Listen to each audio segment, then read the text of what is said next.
Very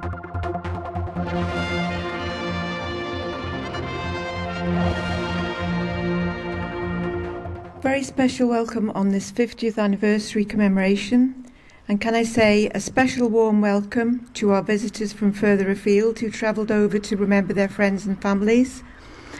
And we think of all those who cannot be with us but are remembering in their own way. Thank you to the Ellen Vannon Pipes and Drums for starting this commemoration, and the pieces they've just played were Amazing Grace and Highland Cathedral, and we shall be hearing from them later to mark the end of this commemoration. Our grateful thanks go to Elaine's Flowers of Peel, who have once again donated a lovely floral tribute. And please pass round and sign the commemoration book which is circulating. This year, I'm very pleased to say we have with us Jackie Hallam.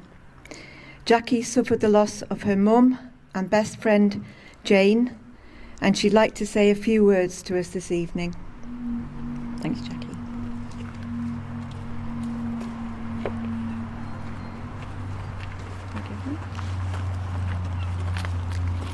Thank you, Tina. It's more than a few words, so I hope you're all comfortable. Just hold it a little bit closer. Okay? Yeah. Could you go forward with the microphone? Cheers. On this night, 50 years ago at this time, Summerland stood here in all its lucrative glory, hosting around 3,000 people. And as we all know, within a very short space of time, flames had engulfed the whole building. An audio coverage clip from Manx Radio on that night while watching the building burn declared, "It looks as if there's no hope for Summerland, without a shadow of a doubt." It's sad there was no mention of the people inside at that moment. This fire claimed 50 lives, 11 of them children. 17 children lost one or both parents. Tonight we are here to remember those lost and honour their bravery.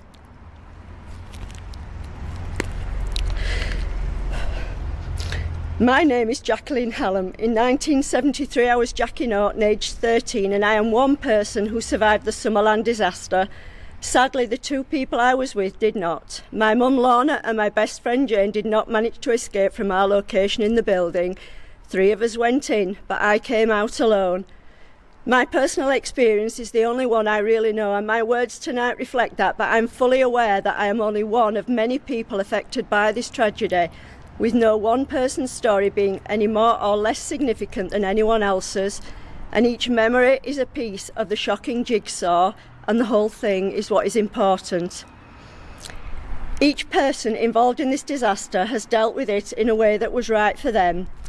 For me, this was an experience so horrific, the only way to deal with it and to live a positive life was to lock it firmly away in a box. The extent of my injuries is irrelevant. It's no one's business but my own, but injury was a gift that was not extended to the 50 who perished. Recovering from burns was indeed tough, but it was coping with the loss and grief that was often unbearable. The time to share my story had to be right for me, and I make no apology for speaking out so long after the event. Today has been a difficult day, but not as difficult as this day 50 years ago. On the 2nd of August 1973, Summerland threw its most destructive, devastating wrecking ball at my young life and the lives of many others. 50 lives were cruelly taken from us, and those lives that were spared and bereaved were never to be the same again. Now, I'm a Bruce Springsteen fan, and we've seen him live many times, and in his current tour he tells a moving story of how he came to write the song Last Man Standing, and how he's the only one left from his first band. And he articulated perfectly how as a child or teenager life is about tomorrows and hellos, but in later life it's more about yesterdays and goodbyes. And as he told his story, it struck a chord with me. 11 of the dead in this blaze were children. 11 children cruelly robbed of the tomorrows and hellos that were rightfully theirs. In fact, all 50 people had their remaining tomorrows and hellos viciously stolen because this fire was preventable and the deaths of our loved ones were most definitely not by misadventure. But to cover why our loved ones died is for another time. Tonight is a night of remembrance, but it cannot be a misguided, simple remembrance of lives lost. It's for respectfully honouring how they died, their suffering and their bravery, because while it might be hard to hear, it is significant. This is a tribute to honest, hard-working, innocent people, most of whom went on holiday, met a terrifying end and never returned home. Referring to the Summerland inferno as a fire is simply not strong enough. It was the most terrifying, ferocious, merciless blaze imaginable, and not only that, the molten plastic fireballs rained down from the ceiling relentlessly. It was truly horrific. All that I can tell you from personal experience. The way our loved ones died must never be minimised or underestimated. 50 avoidable deaths, 11 terrified children, 39 terrified adults taken from us right here, no warning, just gone. Before we think about those we lost, I'd like to talk about where they died, and of course that's right here on this very site. When announcing the original plans for commemorative events by the government, it was stated that this anniversary was to be about people, not place. And of course, people are what matter, always. But I'm sorry, the authorities may want to avoid addressing this place, but we will not. Look at it. The people we remember and the place where they died are intertwined. The two go together. They died in Summerland, and Summerland stood here. Tina has been campaigning for 10 years to get a dedicated memorial here. Thank you, Tina, for fighting for the respectful memory of our loved ones at the place of their untimely deaths. It is the right place for a memorial to be. I'm aware that there are different views on what should be done on this site, but whatever your view, you cannot deny it's currently in an appalling state. To the Isle of Man authorities, I ask you to reach into the depths of your conscience when looking at this eyesore. Is this really the level of reverence befitting 50 innocent lives lost? Mothers, fathers, sons, daughters, siblings, friends, even whole families were taken from us here. Has this site become so easy to ignore? Has the abnormal become normalised when looking at this? This is the place where 50 people lost their lives in terror, panic and pain through no fault of their own, but at the fault of those responsible for the construction of an unsafe building. You might want to forget that, but we, the bereaved, cannot. Please stand in our shoes and think of the people most dear to you, and for a fleeting, intolerable moment, imagine it was them, terrified in that cruel blaze and the unyielding crush, with limited means of escape, fighting a battle they could not win. If that had happened to your mother, father, daughter, son, sibling, friend, I am certain you would want something more respectful than this here. The 50 people that died were individuals, each one special with their lives, ambitions, futures, all cut short. And each one had many more people grieving for them, dealing with unbelievable sudden loss and their own separate sorrow.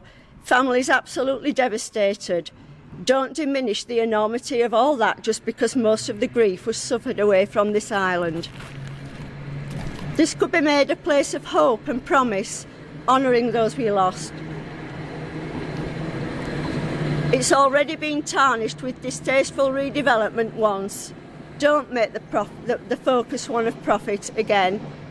I know no one today can be held responsible for unscrupulous, unforgivable decisions made in the late 60s and early 70s, but you are in control of what happens here now.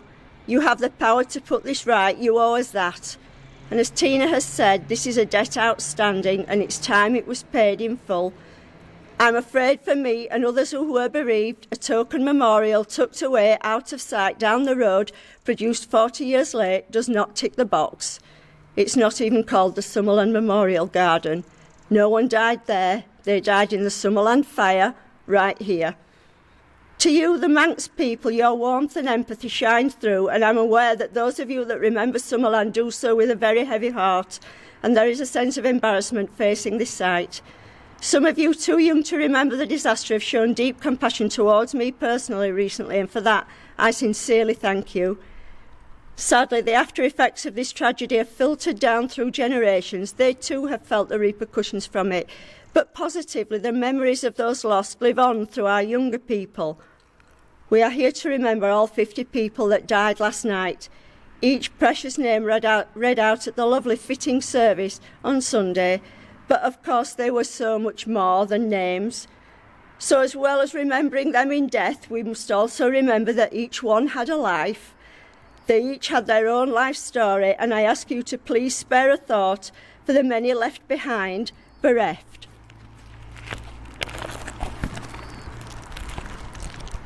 Because we are the ones that remember details, remember our loved ones with depth as people, what they meant to us in life, and we have all shared the same despair. Here are just a couple of reflections with permission. Jane Stevenson was very close to her granny Anne Barber. Anne went on holiday with her best friend Elsie. Both perished in the blaze, and Jane is here tonight to remember. Douglas and Elaine Stevenson, aged 9 and 11, lost both their parents, Alexander and Sheena, a happy, loving family destroyed. Sadly, Elaine passed away last year, and her husband Kenny and daughter Lauren never knew Alexander and Sheena but carry on the memory. Heather Lee, aged only 19, newly married to Reg, stayed at home to look after her grandmother. She lost her dad, Richard Cheetham, her mum, Elizabeth, and her little sister, June. Heather and Reg's 2 daughters, Vicky and Jane, never knew their grandparents and aunt. 3 members of one family gone instantly. I'd like to read a message from Heather and Reg. We don't feel that it's ever been recognised that 50 people lost their lives that night. I waved my family on holiday one day and they never came back. I have lost 50 years of having my sister, and the pain never goes away even after all this time. It was a fire that should never have happened. I feel sorry for the people of Grenfell. If the reports had been acted upon from the Summerland fire, Grenfell probably wouldn't have happened. You can't brush something like that under the carpet anymore. Those words are printed in Hansard. Thank you, Heather and Reg, for sending that message. Arthur and Jean Talon lost Jane, their youngest daughter. Jane was the only child still living at home. Her brother and sister Tony and Anne were a few years older, married, each with a child. Arthur and Jean said goodbye to Jane, not knowing that their world, that was supposed to feel empty without her for only 1 week, would become a heartbreaking void impossible to fill for the rest of their lives. Flora Davidson lost her only daughter, Lorna. Flo was my grandma, and she was a feisty Scot and was the strongest person I have ever known. It was down to her and to Jane's wonderful parents that I was able to go on to live my life and become the resilient person I am today. Any strength I have is because of them. Grandma waved to Mum, Jane and I as we left in the taxi, unaware that her life was about to disintegrate. When I came out of hospital, she cared for me day and night for months, always with a smile on her face, while her heart was breaking. As for me, many times I have silently prayed for strength to a God I don't even believe in.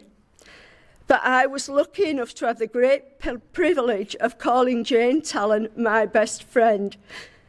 We were very close, spending all our spare time as one.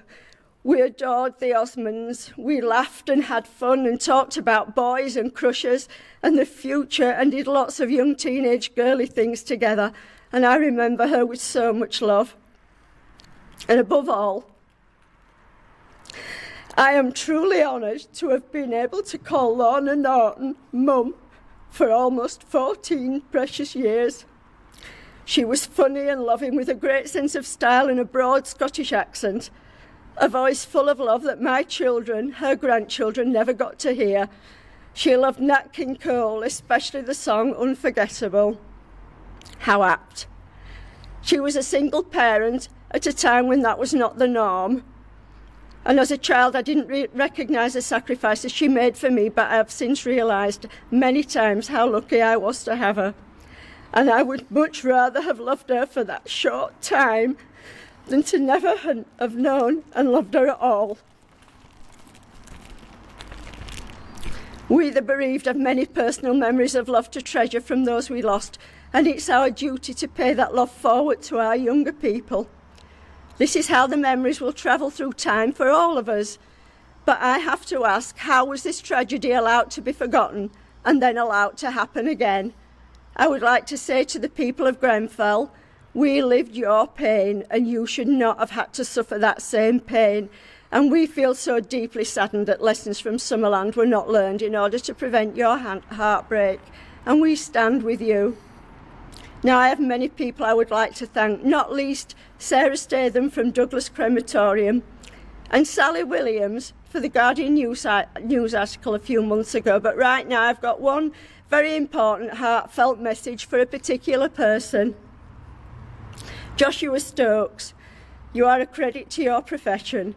Thank you for putting your head above the parapet, for your persistence, your empathy, your sensitivity, and for giving such a loud, strong voice on Granada Reports to Summerland, the forgotten disaster 50 years on, the disaster others tried to silence.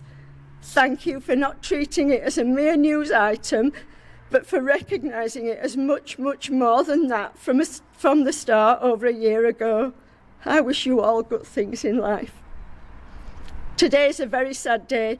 It's a day of reflection, respect and remembrance, but I know as well as anyone how life has to go on, and our time on this earth is precious. As little time as possible should be spent crying, and absolutely no time at all should be wasted on self-pity.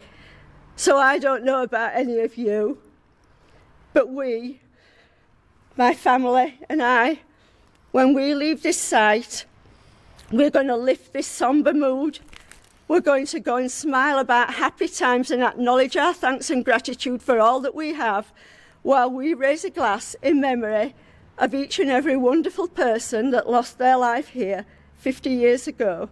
Thank you.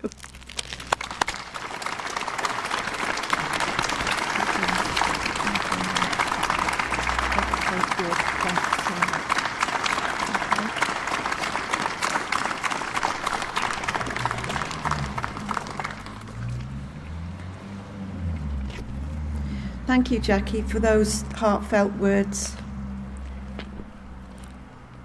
So many times over the years we've heard the words forgotten tragedy mentioned by the press.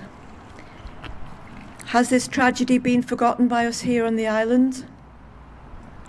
No, not in my experience of talking and communicating with hundreds, if not thousands of people. We remember it.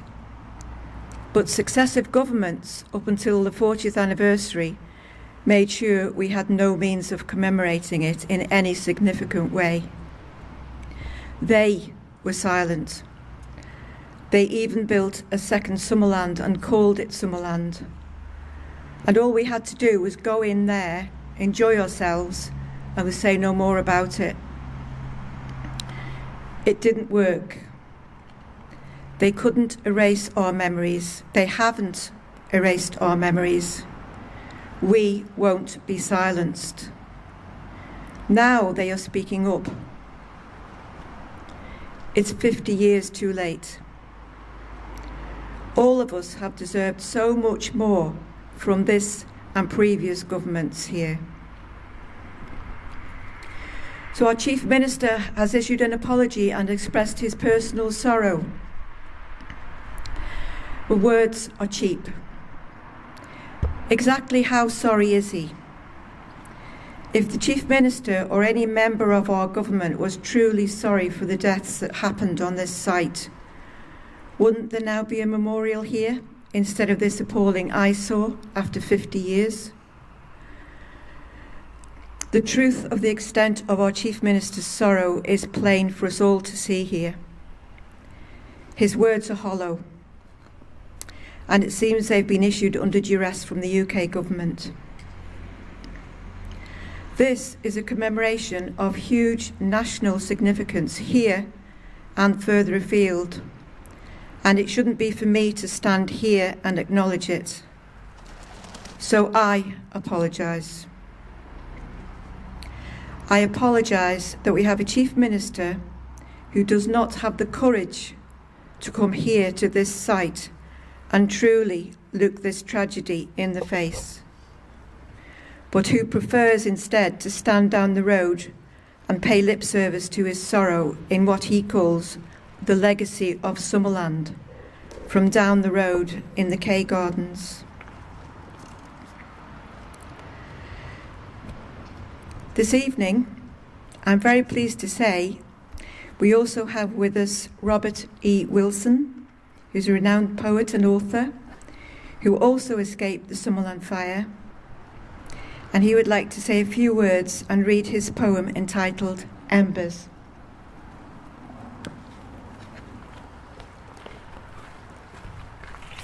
Thanks, Robert. That's that microphone there. Yeah, and could you put that one up to you? Yes, I will. If that's okay. Do you want me to hold it? If you hold it, that'd be great. I can turn the pages. Yeah.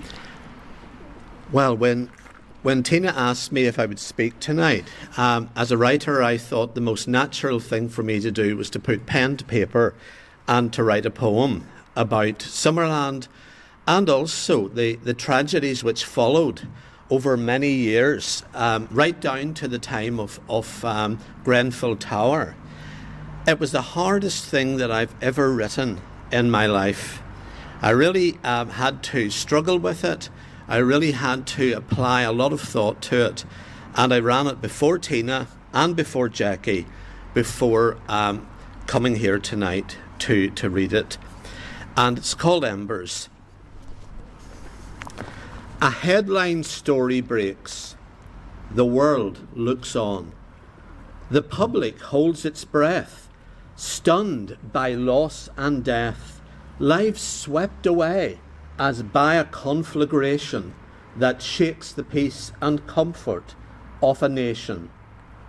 Widespread grief is genuine, expressing heartfelt horror at the scenes with fear and danger fraught, asking why this came about, and not without a myriad of answers to be sought. Some future, calmer day, on reflection, when the embers die away. But do those embers die? The world moves on. To those closest, they're not fading. The memories never gone. Lives forever changed. Each story told a witness to what robbed both young and old. Each epitaph a testament to someone loved and known. Each name upon a stone, a father, mother, sibling, child or friend, evoking cherished memories that will transcend the findings of all formal inquisitions and verdicts reached. But yet, the names of those who perished, we must never dare forget. What of the embers now? Things cannot be reversed, the past undone. In stopping to reflect, there is but one compelling question. How did none foresee endangerment that did not have to be, or warn of safety compromised, neglected, destruction in its path, lives unprotected? And how now might we learn? What lesson take to shape each new decision that we make? As if we fail in this, most certainly we will be left with embers of a fresh catastrophe.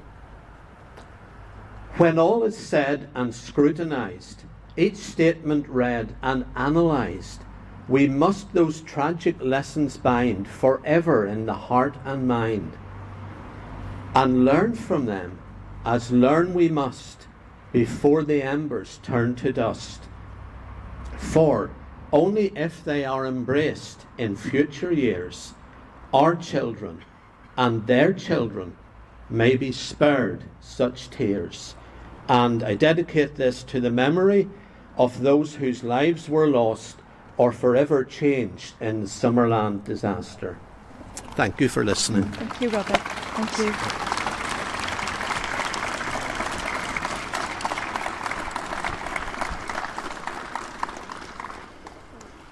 Thank you, Robert. So now, once again, we turn our thoughts to all those who also came here to Summerland that night. Some managed to escape and survive. Some were injured from burns and scarring. We remember and thank all those brave emergency services personnel who came to their aid here that night. The members of the public who helped in countless ways. Hospital staff who gave ongoing treatment and care in the days and weeks following.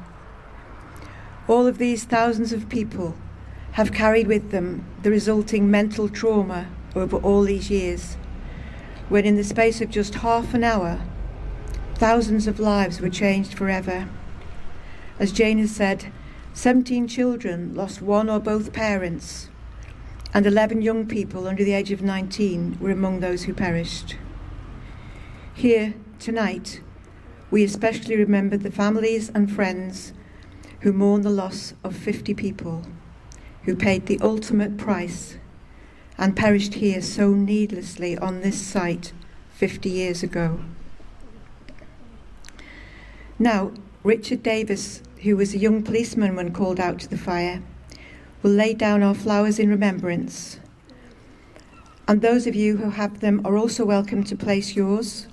This will be followed by our 1 minute silence minute of reflection, and then the Ellen Band and pipes and drums will play Abide With Me, the Manx Fishermen's Evening Hymn, finishing with Ellen Bannon.